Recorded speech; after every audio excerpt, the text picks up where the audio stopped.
Antes ainda de começar esta intervenção, eu quero dar ali uma palavra de conforto ao Sr. António Barroso, que mais uma vez aqui veio hoje dar testemunho neste caso daquilo que tem sido a sua situação e de facto dizer-lhe que a cidade e os lisboetas olham para si, sabem da sua luta e eu espero que muito em breve e desejavelmente já no próximo mandato nós possamos resolver o seu problema. Porque aquilo que eu tenho a perfeita consciência é que a Câmara Municipal de Lisboa tinha todas as condições neste mandato para resolver o seu problema e se não o fez, no nosso entender, foi porque não o quis. Portanto, Sr. António Barroso, estamos consigo e não queria deixar de dar nota disto. Segundo, Sra. Presidente, queria também aproveitar este momento para dizer o seguinte: é com imensa pena que nós verificamos que depois deste fim de semana, que foi um fim de semana importante para a democracia portuguesa, foi um fim de semana participado, que o Grupo Municipal do Chega tenha visto reduzir o seu lugar nesta Assembleia Municipal por causa de uma situação em que a Iniciativa Liberal e o CDS, com a sua complacência, Sra. Presidente, e portanto eu não sei se isto é alguma espécie de revanchismo pelo nosso resultado eleitoral. O que é certo é que infelizmente o CDS tinha 2 lugares à frente nesta Assembleia e passou só a ter um por uma decisão eleitoral no final do mandato, a 3 meses acabámos o mandato. Isto para nós é uma absoluta vergonha e portanto não aceitamos realmente este tipo de perseguição que é feito ao Chega e portanto o CDS e o Iniciativa Liberal estão péssimos neste sentido, inclusivamente, Sra. Presidente, não compreendo essa sua posição. Concretamente, e agora indo diretamente ao tema que aqui nos traz e desta petição. Senhores peticionários, um crime não pode justificar uma posição ideológica de mudarmos tudo na cidade de Lisboa. Eu posso-vos dizer com muita pena que tive um familiar, Sra. Presidente, que há cerca de 40 anos era uma criança e que foi atropelado e morreu precisamente no Campo Grande. E, portanto, naturalmente sei que, infelizmente, isto é uma situação que é uma fatalidade que acontece em todas as famílias, ou que pode acontecer a todas as famílias. Esta pessoa que cometeu um dos atropelamentos era uma pessoa que tinha já cadastro e que cometeu um crime. E, portanto, é disso que estamos a falar. Naturalmente que nós não podemos pôr em causa a fluidez do tráfego na cidade, não podemos tomar uma medida administrativa que ponha em causa tantas e tantas pessoas que precisam realmente das ruas e das estradas para circular. E, portanto, é isto que aqui também nos traz. Nós, em grande parte das recomendações, e, portanto, naturalmente tenho que dar os parabéns à senhora relatora, à Comissão, porque foi feito, de facto, um trabalho de consenso, mas do qual nós não, e isso foi dito, isso foi claro durante a Comissão, nós não nos revemos em grande parte das considerações que aqui são feitas. Muito obrigado. Sra. Presidente, relativamente ao documento do LIVRE, nós votámos contra e eu gostava que ficasse aqui claro o seguinte. Houve um crime, portanto, houve um taxista que confessou ter atropelado um jovem de 21 anos, abandonando-o à morte, encontrava-se em liberdade condicional depois de ter sido condenado por abuso sexual de uma criança. Além disso, o homem já tinha estado envolvido noutro caso de atropelamento mortal. Apesar de todo este cadastro, mantém-se neste preciso momento ao volante de um táxi. Esta situação que nos leva a votar contra é porque, e isso nós nunca vimos o LIVRE preocupar-se realmente com o estado da justiça em Portugal. Nós não vemos que estas situações sejam verdadeiramente sancionadas, porque isto tratou-se de um crime e não necessariamente de algo que implique uma alteração conjuntural naquilo que é o trânsito da cidade de Lisboa. Portanto, independentemente da bondade e com certeza que o LIVRE tem as suas opiniões, nós entendemos não acompanhar, porque entendemos também que o que está na base de toda esta situação nada tem que ver com o trânsito da cidade e que esta proposta é absolutamente ideológica. Muito obrigado. Nós apoiamos os peticionários. De facto, o direito ao descanso é fundamental e não poderá ser excedido o horário permitido por lei, principalmente numa área densamente povoada como aquela que circula o Parque Bem Saúde. A fiscalização e a articulação com as forças de segurança é fundamental para que, quando terminam os eventos, os participantes não fiquem a criar ruído naquele lugar ao longo das altas horas da madrugada. E, portanto, nós também recomendamos que, a acontecerem eventos no Parque Bem Saúde, a atribuição das licenças horárias não exceda aquilo que foi ou que é permitido por lei.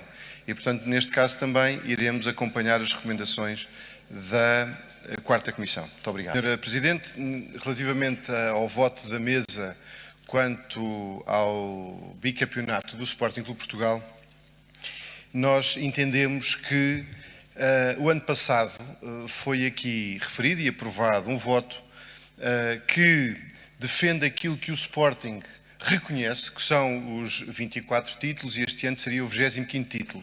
E o que é certo é que a mesa e os partidos entenderam deixar cair essa questão e, como tal, se o Sporting Clube Portugal, instituição centenária da cidade de Lisboa, entende e reconhece que os seus atletas venceram no campo os 25 títulos, entendo-se também que a Assembleia Municipal devia, em coerência, manter aquilo que decidiu o ano passado.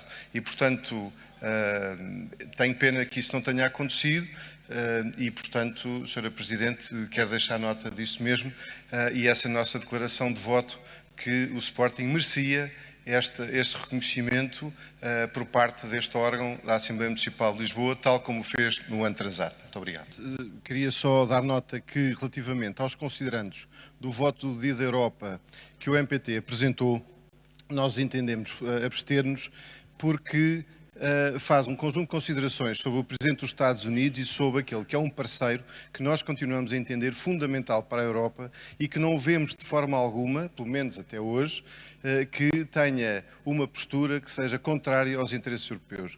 E, como tal, não estamos de acordo com aquilo que está formulado. Muito obrigado. E quero apresentar esta recomendação sobre a fiscalização do cumprimento dos trabalhos contratados no âmbito dos espaços verdes. O que é certo é que na 120ª sessão extraordinária da Assembleia Municipal de Lisboa, que ocorreu há dias, a 29 de abril de 2025, foram aprovadas por maioria as propostas 162, 163 e 164 referentes à aquisição de serviços de manutenção e trabalhos de reabilitação de diversos espaços verdes na cidade de Lisboa. Estamos a falar de um total de 15 milhões de euros para os anos de 25, 26, 27 e 28. Naturalmente, entendemos que a cidade de Lisboa, para se manter funcional e apelativa, carece de uma manutenção constante. Para isso, é fundamental que os serviços camarários promovam uma monitorização permanente do edificado, arruamentos, espaços verdes, entre outros. Promovendo uma manutenção preventiva, as reparações por degradação profunda serão significativamente menores, com evidentes poupanças em termos de custos para o município. A manutenção do espaço público da cidade está sob responsabilidade quer da Câmara Municipal de Lisboa, quer das juntas de freguesia. Considerando o princípio da especialização, bem como a gestão adequada dos recursos humanos do município, porque há trabalhos que não são rotineiros, mas sim sazonais, é entendível e racional que muitos destes trabalhos sejam efetuados por empresas especializadas para a execução dos mesmos em outsourcing. Aludindo aos contratos acima enunciados, as empresas que irão ficar responsáveis pelos serviços de manutenção e trabalhos de reabilitação que constam das três propostas são a Luzifor, a Flora Garden, Espaços Verdes, a Motengil, a Pren e a Parques e Jardins Limitada. Contudo, depois de se adjudicar uma tarefa, a responsabilidade não deve ficar encerrada aí. É necessário fazer o acompanhamento da efetiva execução dos trabalhos, tendo em conta a periodicidade contratada. Este acompanhamento tem de ser realizado por elementos pertencentes aos quadros de pessoal da autarquia contratante, Câmara Municipal de Lisboa, ou, no caso, a delegação de competências pela Junta de Freguesia do território em causa. A formulação de um relatório de satisfação é essencial para que todos os órgãos do município, com responsabilidade na matéria, possam apurar da efetiva execução das tarefas contratadas e avaliar o serviço prestado pelas empresas às quais foram adjudicados os trabalhos. A informação contida no relatório de avaliação deve constar como anexo à proposta de renovação contratual para poder ser aferida pelos grupos políticos municipais. Tratando-se de dinheiros públicos e de verbas muito significativas, a Assembleia Municipal, como órgão deliberativo do município, deve ter conhecimento do real trabalho realizado face ao investimento feito, pois é a Assembleia Municipal de Lisboa que tem a incumbência de aprovar os valores, as minutas dos contratos, a abertura da maioria dos processos concursais no âmbito da sua ação fiscalizadora das atividades desenvolvidas pela Câmara Municipal. Assim, na parte deliberativa, nós entendemos no ponto 1 e submetemos à apreciação da Assembleia, que sejam realizados pelos serviços da Câmara Municipal relatórios de acompanhamento da execução dos trabalhos no âmbito da manutenção do espaço público, nomeadamente dos espaços verdes, adjudicados a terceiros. E também, no ponto 2, que estes relatórios sejam disponibilizados como anexo às propostas de renovação contratual com os fornecedores externos à Assembleia Municipal. Senhores deputados, resumindo, aquilo que nós pretendemos apenas é que, quando são submetidos a esta Assembleia contratos, que possam existir relatórios anexos da execução do contrato anterior, para nós sabermos exatamente o que é que a Câmara pensa sobre isto, porque aquilo que nós vemos é os parques na cidade de Lisboa estão em mau estado e nós não compreendemos como é que se gasta tanto dinheiro e que não haja uma verdadeira fiscalização. É isto, muito obrigado. Quero agradecer a intervenção do Sr. Deputado do PSD.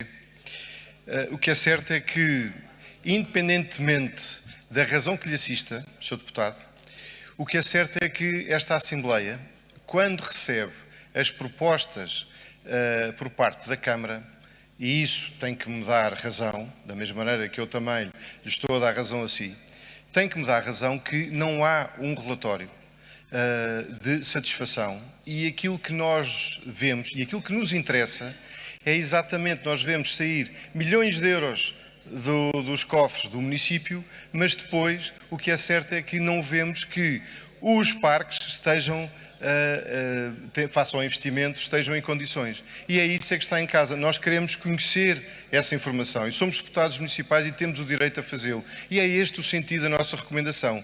Eu já aqui disse várias vezes, as recomendações da Assembleia Municipal valem o que valem.